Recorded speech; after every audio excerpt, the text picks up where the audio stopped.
Mari kita dalangin ko, kang nagbigay ng kulay sa ating mundo. সেই সিরাজগঞ্জের প্রাণকেন্দ্র যমুনা নদীর উপরে যমুনা সেতুতে আমরা এসেছি। এই সেতুটির নাম বঙ্গবন্ধু সেতু এবং যমুনা সেতু নামে পরিচিত।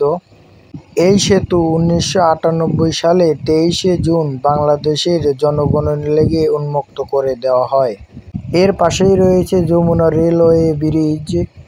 এই ব্রিজটি ট্রেন চলার জন্য উন্মুক্ত করে দেওয়া হয় 2025 সালের 18 মার্চে। এই সেতুর দৈর্ঘ্য 4.8 কিলোমিটার এবং প্রস্থ 18.5 মিটার। এই সেতুটি 4 লেনের রোড।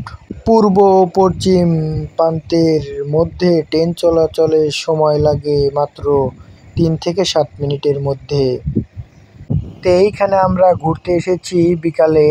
এইখানে বিকালকার ভিউটা অনেক সুন্দর। আমরা নৌকাতে করে স্মার্ট ট্যুরিজমের মাধ্যমে আমরা এখানে ঘুরতে এসেছি।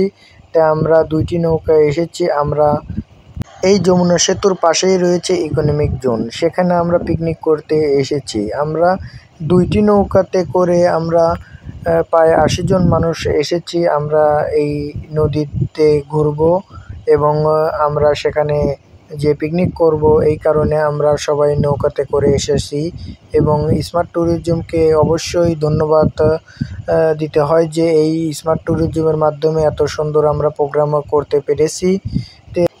আজকের দিনটাতে বাতাস বেশি থাকার কারণে পানিটা অনেকে ঢেউ হচ্ছে, এই কারণে আমাদের নৌকা নিয়ে যেতে অনেকে অসুবিধা হচ্ছে। তবুও আমাদের নৌকাওয়ালা মামা অনেক দক্ষতার কারণে আমরা সেখানে থেকে সুন্দরভাবে চলে আসি। মূলত আমরা পিকনিক শেষ করে চলে আসি সিরাজগঞ্জ হাট পয়েন্টে।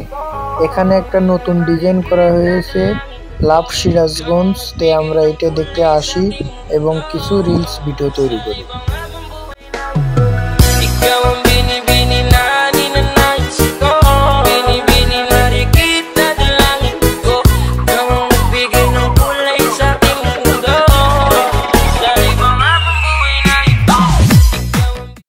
আজকে আপনাদের সবার কাছে বিদায় নিব। আজকের ব্লগটা এই পর্যন্তই। যদি ব্লগটা ভালো লাগে like comment share and subscribe করে দেন। Till then guys, stay safe, right safe. Next ব্লগে। আল্লাহ হাফেজ।